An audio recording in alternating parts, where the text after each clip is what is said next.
Hey guys, welcome back to my channel. तो आज के इस वीडियो में मैं आपको एक्सप्लेन करने वाली हूँ 2026 में आई मूवी भूत बंगला। तो चलिए विदाउट वेस्टिंग टाइम मूवी का एक्सप्लेनेशन स्टार्ट करते हैं। मूवी स्टार्ट होती है एक गांव से, जहां पर चार लड़के घूमने के लिए आए थे। तभी वहां पर काफ़ी बारिश हो रही थी और उनकी ट्रेन भी लेट थी कि तभी वो देखते हैं कि वहां पर एक आदमी बैठा था, इसलिए ये चारों उसके पास जाकर बैठ जाते हैं। अब इस गांव के बारे में काफ़ी सारी चीज़ें बोली जाती थी, जैसे कि यहाँ से दुल्हन गायब होती है। अब वो लड़के उस आदमी से पूछते हैं कि क्या सच में ऐसा होता है, जिसके बाद वो आदमी इन सबको कहानी बताने लगता है। जिसके बाद हम देखते हैं कि एक फैमिली दूल्हा दुल्हन के साथ एयरपोर्ट जा रही थी, बट रास्ते में पेड़ गिर जाता है, जिसकी वजह से उन्हें मंगलपुर का रास्ता लेना पड़ता है। अब ये बात सुनते ही एक आदमी उन्हें समझाता है कि वहां से वो दुल्हन को लेकर ना जाए, बट ये लोग उसकी बात नहीं सुनते और वहां से जाने लगते हैं। तभी एक चमगादड़, जो कि इंसान जैसा दिखता है, वो इनके ऊपर हमला करता है और एक एक करके काफी सारे लोगों को मार देता है। जिसके बाद वो दुल्हन को वहां से लेकर जाता है। अब दुल्हन के साथ क्या हुआ इसके बारे में किसी को कुछ भी पता नहीं था। जिसके बाद सीन शिफ्ट होता है और हम देखते हैं लंदन में अर्जुन को। अर्जुन अपने पापा और अपनी बहन मीरा के साथ रहता है। एक्चुअली मीरा राहुल नाम के लड़के से शादी करना चाहती है, बट राहुल की फैमिली काफ़ी ज़्यादा पूजा पाठ में विश्वास करती है और इसी वजह से वो लोग मीरा की शादी एक पेड़ के साथ करवा रहे थे। जिसके बाद वो लोग डिसाइड करते हैं कि अब जल्दी से उन्हें शादी की जगह ढूंढनी होगी। एक्चुअली अब तक ये लोग कई सारी जगह ढूंढ चुके थे, पर हर बार राहुल की फैमिली को लगता कि ये जगह ठीक नहीं है, जिसकी वजह से इन्हें अपनी जगह चेंज करनी पड़ती। तो वही हम अर्जुन को देखते हैं, जिसके ऊपर काफी सारा कर्जा हो गया था और उसके पापा उसे कहते हैं कि वो उसे पैसे नहीं देंगे। अर्जुन के पापा का नाम वासुदेव है और वो कुछ दिनों के लिए सिडनी जा रहे थे, इसलिए वो मीरा से कहते हैं कि वो डिसाइड करे कि उसे शादी कहाँ पर करनी है, वो वहाँ पर आ जाएंगे। ये बोलकर वो वहाँ से जाने लगते हैं। साथ ही वो मीरा से कहते हैं कि वो अर्जुन की चिंता ना करे, एक बार मीरा की शादी हो गई तो वो अर्जुन का सारा कर्जा चुका देंगे। जैसा भी है वो उनका बेटा है और वो उससे बहुत प्यार करते हैं। ये बोलकर वो वहाँ से चले जाते हैं। जिसके बाद मीरा अर्जुन को पापा ने जो कुछ भी कहा वो बता देती है। अब ये सुनकर अर्जुन काफी खुश होता है कि तभी उनके पास एक लॉयर आता है, जो कि मीरा के नाम पर एक प्रॉपर्टी थी उसके बारे में बताने के लिए आया था। वो बताता है कि मंगलापुर में मीरा का एक बहुत बड़ा महल है। अब ये सुनने के बाद अर्जुन काफी हैरान था, क्योंकि उसे पता नहीं था कि उनकी इतनी ज्यादा प्रॉपर्टी है। वो मीरा से कहता है कि मीरा की शादी वो लोग यहीं पर करेंगे।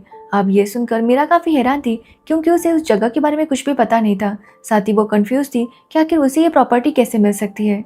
तो वो लॉयर बताता है कि मीरा की जो माँ थी यशोदा, उसके पापा है दुष्यंत, जो कि मंगलापुर में रहते थे और उनकी डेथ हो चुकी है। और उनके बाद ये प्रॉपर्टी यशोदा के बच्चों की है, यानी कि मीरा और अर्जुन की। अब ये सुनकर अर्जुन काफी खुश होता है और डिसाइड करता है कि वो मीरा की शादी वहीं पर करवा देगा।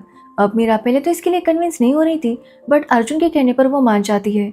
जिसके बाद अर्जुन अपने पापा को कई बार कॉल करता है, बट वो अपने काम में बिजी थे, जिसकी वजह से वो कॉल रिसीव नहीं करते। तो वही अर्जुन तैयार होकर इंडिया आ जाता है, क्योंकि उसे अपना महल देखना था।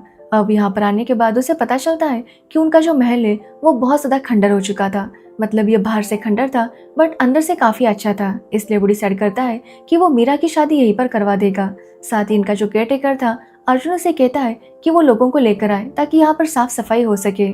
बट उसका केयरटेकर उसे समझाता है कि वो यहाँ पर ना रहे, क्योंकि अर्जुन के दादाजी भी यहाँ पर नहीं रहते थे। वो उसे बताता है कि यहाँ पर एक कमरा है, जहाँ पर आकर अर्जुन के दादाजी रोज पूजा पाठ किया करते थे, बट वो कहीं और रहते थे। और उनका जो दूसरा घर है उन्होंने एक आदमी के नाम पर किया था, जो उनका काफी अच्छे से ख्याल रखता था। अब ये सुनने के बाद अर्जुन डिसाइड करता है कि वो महल के अच्छे से साफ सफाई करेगा, जिससे कि महल अच्छा दिखेगा, तो मीरा को शादी से कोई प्रॉब्लम नहीं होगी। और इसी के लिए वो एक वेडिंग प्लानर को हायर करता है, जिसका नाम था जग्गू।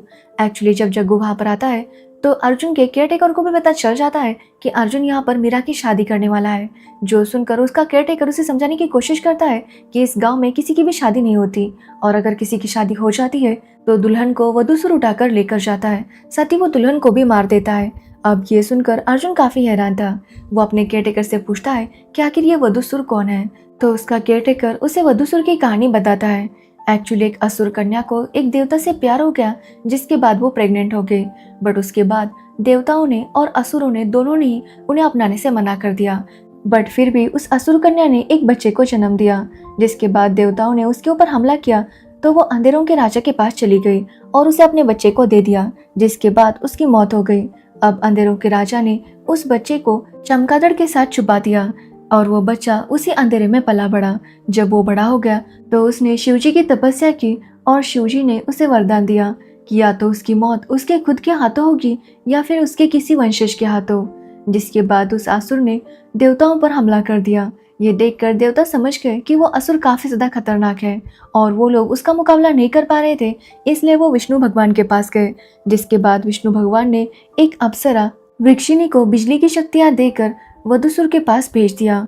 एक्चुअली वधुसुर अंधेरे में बहुत ज्यादा ताकतवर था और इसी वजह से उसे अंधेरे में हराया नहीं जा सकता था। अब वृक्षिणी जब वधुसुर के सामने गई तो वधुसुर उसके ऊपर लट्टू हो गया। जिसके बाद वृक्षिणी ने उससे कहा कि जब तक वो उसके साथ शादी नहीं करता वो उसे टच नहीं कर सकता।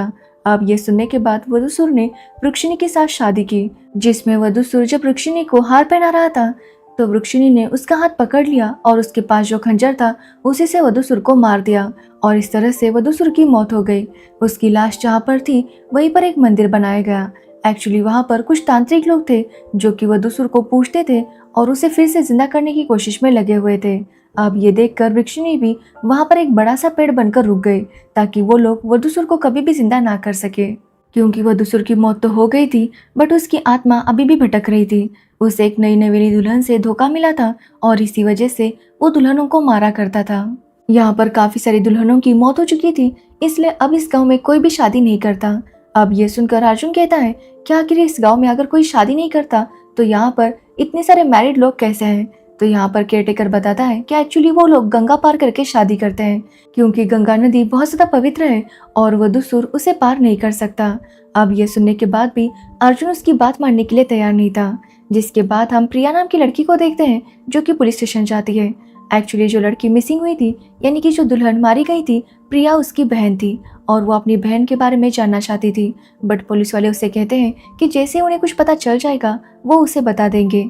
अब यहाँ पर मैं एक बात बताना भूल गई कि जब अर्जुन ट्रेन से अपने गाँव आ रहा था तो उसे ट्रेन में प्रिया मिलती है जो कि ट्रेन से गिरने वाली थी, बट अर्जुन उसे बचा लेता है और वहीं पर उन दोनों की पहचान हो गई थी। अब केयरटेकर की कहानी सुनने के बाद भी अर्जुन डिसाइड करता है कि शादी तो यहीं पर होगी, इसलिए वो जग्गू से कहता है कि वो जल्दी से महल की साफ सफाई करवा ले और अपने लोगों को बुलाए ताकि जल्दी से ये लोग इस महल को सजा सके। अब जग्गू भी इसके लिए मान जाता है। जिसके बाद वो अपने लोगों को बुलाता है, जिसमें कुछ औरतें भी थी और एक था इलेक्ट्रिशियन बल्ली, जिसका आते ही अर्जुन के साथ झगड़ा हो जाता है। एक्चुअली बल्ली ऐसा कुछ ना कुछ करता जिससे अर्जुन गुस्सा हो जाता और दोनों में हमेशा लड़ाई हो जाती। साथ ही बल्ली जब भी किसी लेडी से बात करता तो वो अर्जुन को ऐसे ही लगता कि वो उस लेडी को छेड़ रहा है, जिसकी वजह से वो बल्ली पर हमेशा गुस्सा करता रहता है। और यहाँ पर हमें पता चलता है कि एक्चुअली बल्ली जग्गू का भांजा है, जिसकी वजह से अर्जुन जग्गू को कहता है कि उसे उसके भांजे पर बिल्कुल भी भरोसा नहीं है, वो एक नंबर का थरकी है। बट जग्गू ये बात मानने के लिए तैयार नहीं था।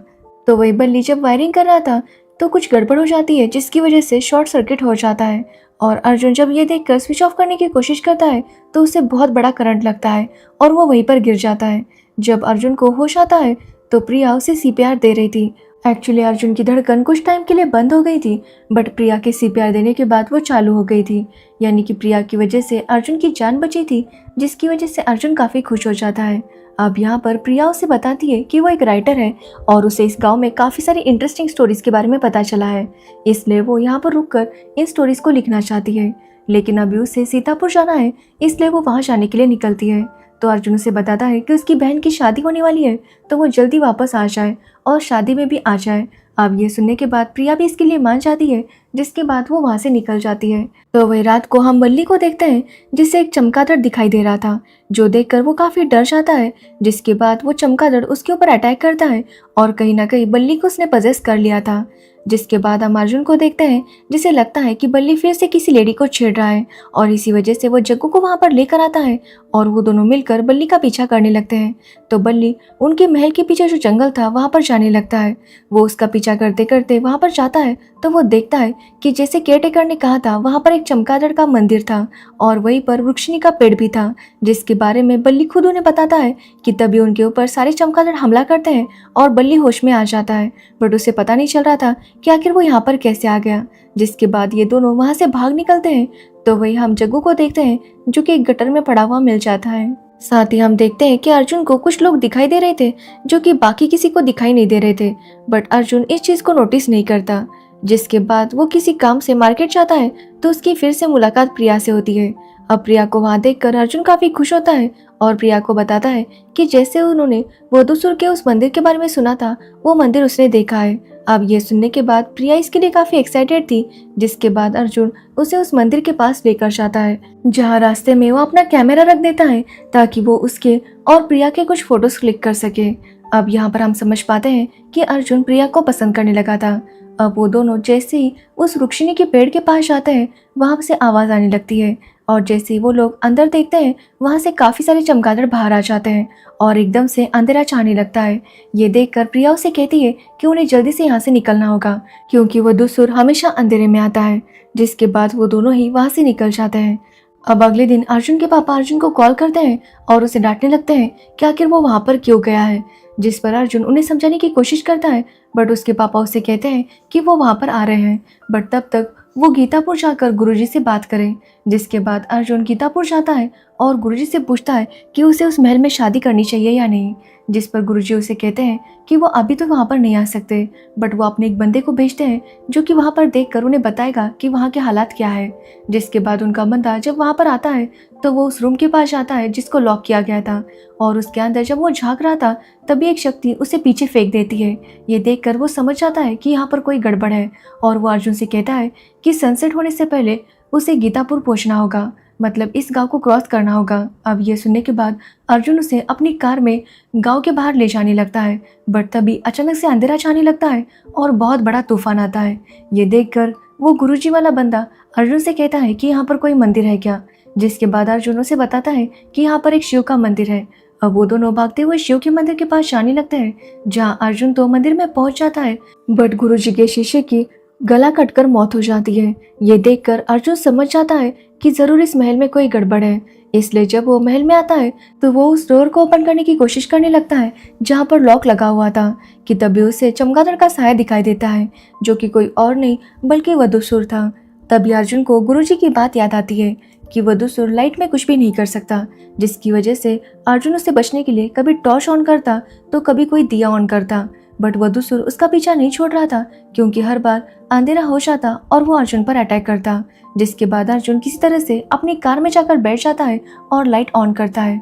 अब अगली सुबह उसके पास जग्गू आता है, बट यहाँ पर अर्जुन को जिस तरह से खरोचा गया था वो समझ गया था कि ये कोई सपना नहीं है और उसके साथ जो हुआ है वो सच में हुआ है। जिसके बाद वो डिसाइड करता है कि वो अपनी बहन की शादी यहाँ पर नहीं करेगा, क्योंकि अब उसे वधूसुर की कहानी पर यकीन हो गया था।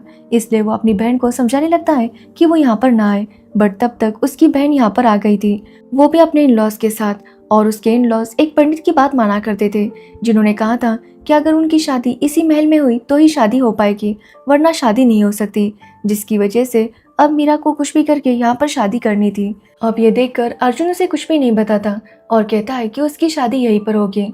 जिसके बाद अर्जुन के पापा भी वहाँ पर आ जाते हैं, जिनके साथ अर्जुन गीतापुर जाता है ताकि वो गुरुजी से बात कर सके। अब वहाँ पर गुरुजी उससे कहते हैं कि एक्चुअली वधूसुर तभी आज़ाद हो सकता है जब 12 दुल्हन की बलि दी जाएगी, जिसमें से 11 दुल्हन की बलि ऑलरेडी दी जा चुकी थी। अब गुरुजी अर्जुन से कहते हैं कि मीरा के ससुराल वालों ने उन्हें जो मुहूर्त दिया है वो रात के 8:30 बजे का है, बट अगर वो लोग शादी दोपहर को 12 बजे करवाते हैं तो वो लोग जल्दी से शाम होने से पहले गंगा पार उन लोगों को करवा देंगे, जिसकी वजह से वधूसुर उनका कुछ भी बिगाड़ नहीं पाएगा।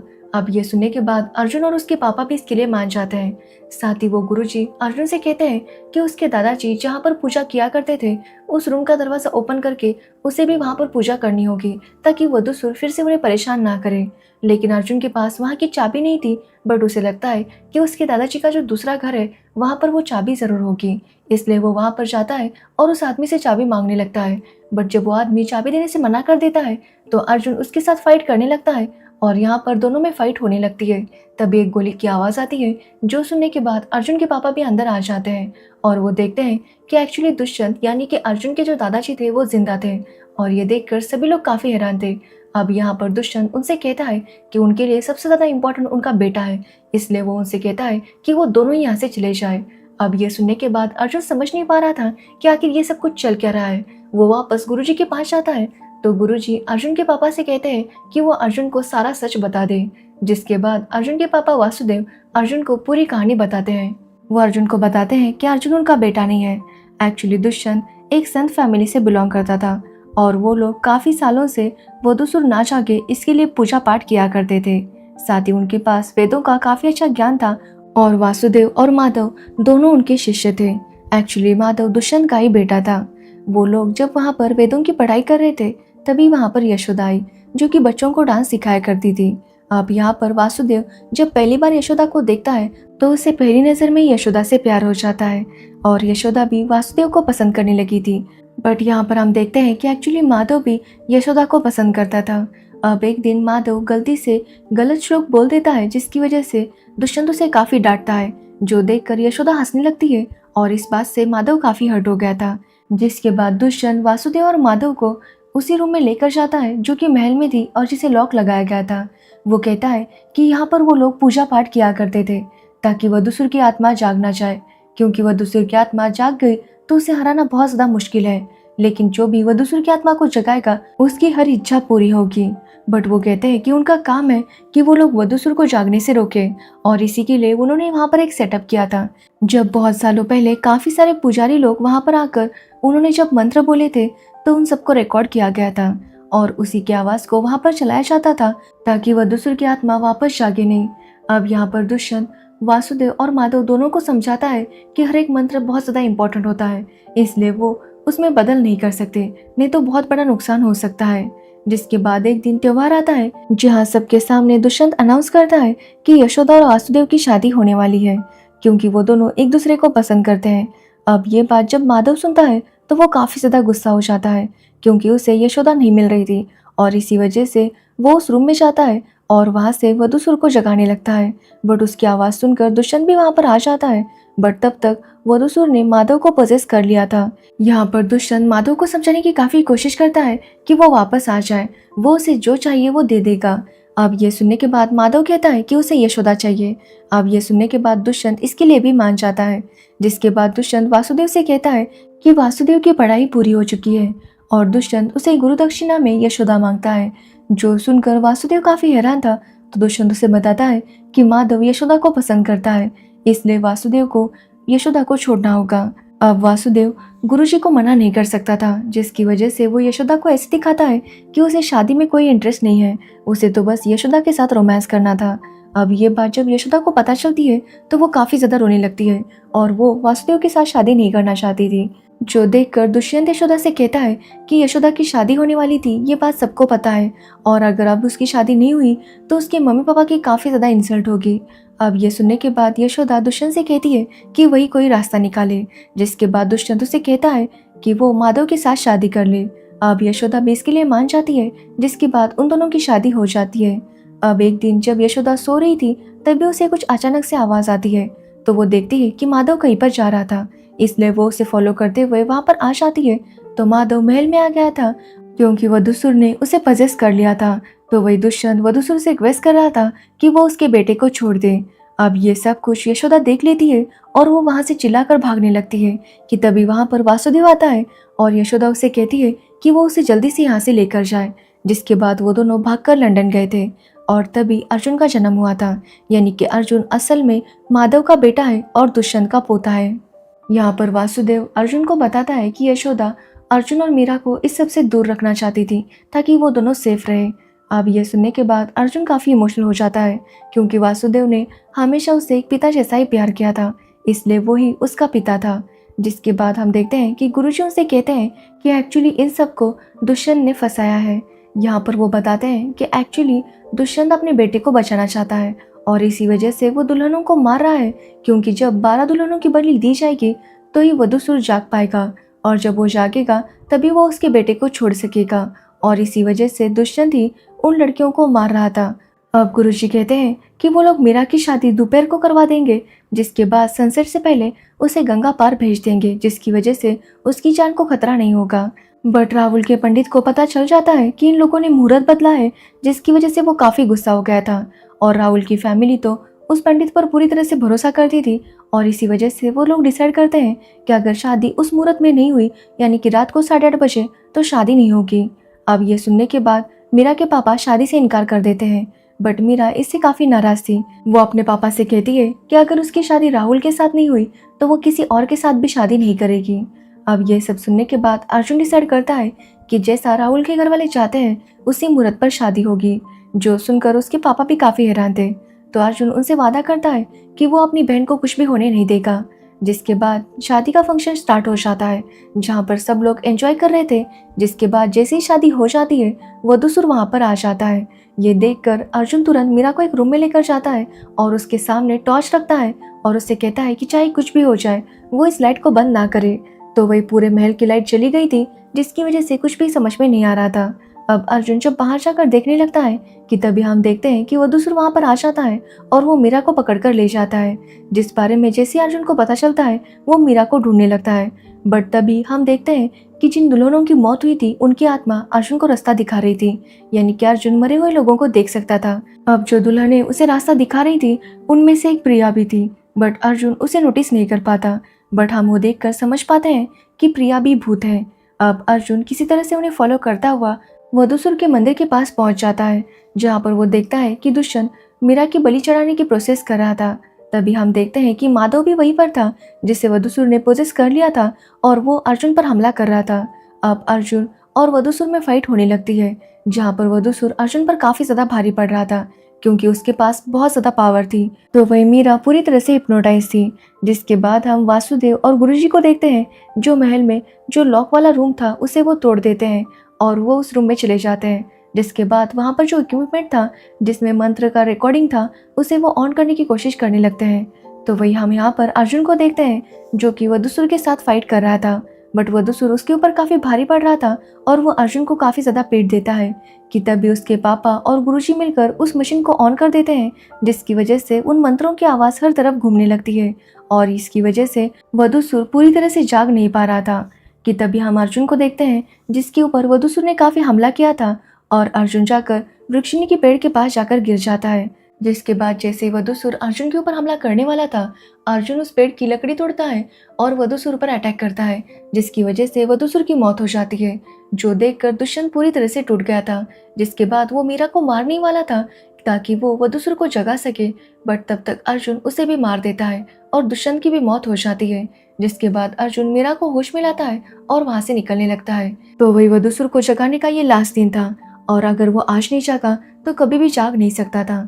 बट अब अर्जुन ने दुष्यंत की पूजा रोक दी थी, जिसकी वजह से वधूसुर जाग नहीं सकता था और इसी वजह से वो मंदिर टूटने लगता है। बट अर्जुन उससे पहले मीरा को लेकर वहां से बाहर निकलता है। जिसके बाद मीरा ये सब देखकर काफी हैरान थी। वो समझ नहीं पा रही थी कि आखिर उसके साथ क्या हुआ। तो अर्जुन उसे कहता है कि वो उसे सारी सच्चाई बता देगा, बट मीरा इसके बारे में किसी को भी ना बताए। अब मीरा भी इसके लिए मान जाती है। जिसके बाद वो सब लोग महल जाते हैं, जहाँ पर अगले दिन मीरा की विदाई होती है। अब इसके बाद अर्जुन मीरा के जो ससुराल वालों का पंडित था उसे दो कान के नीचे बजाता है और उसे कहता है कि अगर आइंदा उसने कुछ भी भविष्यवाणी करने की कोशिश की तो वो उसे नहीं छोड़ेगा, वो उसे नंगा करके पीटेगा और अगर उसने इसके बारे में किसी को भी बताया तो उसके साथ अच्छा नहीं होगा। अब ये सुनने के बाद वो पंडित भी डर जाता है, जिसके बाद वो फिर से इंटरफेयर करना बंद कर देता है। तो वही अर्जुन प्रीति को शादी के लिए प्रपोज करता है, बट प्रीति उससे कहती है कि वो उसके साथ शादी नहीं कर सकती। अब ये सुनकर अर्जुन काफी हैरान था, क्योंकि जब वो प्रीति के साथ उस मंदिर को देखने जा रहा था तब तो प्रीति ने उसे हाँ कहा था, बट यहाँ पर प्रीति कहती है कि वो तो अर्जुन के साथ कहीं गई भी नहीं। अब ये सुनकर अर्जुन काफी हैरान था। तो प्रीति उससे बताती है कि एक्चुअली वो कोई राइटर नहीं है, वो अपनी बहन की मौत का पता लगाने के लिए यहाँ पर आई थी। वो कहती है कि उसकी एक जुड़वा बहन है और कुछ टाइम पहले उसकी शादी हुई थी, जिसके बाद उसकी मौत हो गई। अब ये सुनने के बाद अर्जुन काफी हैरान था। यहाँ पर प्रिया अर्जुन को बताती है कि उसकी शादी हो चुकी है, इसलिए उसके और अर्जुन के बीच में कुछ भी नहीं हो सकता। ये बोलकर वो वहां से चली जाती है। जिसके बाद अर्जुन तुरंत रूम में जाता है और अपना कैमरा चेक करता है। तो वो देखता है कि एक्चुअली कैमरा में वो अकेला ही था, यानी कि उस दिन वो जिसके साथ घूम रहा था वो प्रिया नहीं थी, बल्कि प्रिया की बहन थी जो कि मर चुकी है। और ये जानकर अर्जुन समझ आता है कि वो मरे हुए लोगों को देख सकता है। जिसके बाद कहानी प्रेजेंट में आती है, जहाँ पर वो आदमी इन 4 लड़कों को कहानी सुना रहा था।